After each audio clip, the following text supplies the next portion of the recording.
இன்பம் இருந்தும் நான் கண்ணில்லாமல் வாழ்ந்தேன். கண்ணை தந்தும் உன்னை நான் அன்னை போல காப்பேன். வாழ்க்கை என்னும் பள்ளியில் என்னை சேர்க்கவா,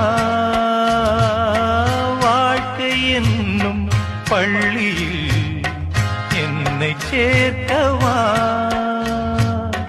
விழிகள் ரெண்டும் பள்ளிக்கூடம் தொடங்கு கண்ணா புதிய பாடம். மடியில் சாய்ந்து படிக்க வேண்டும்.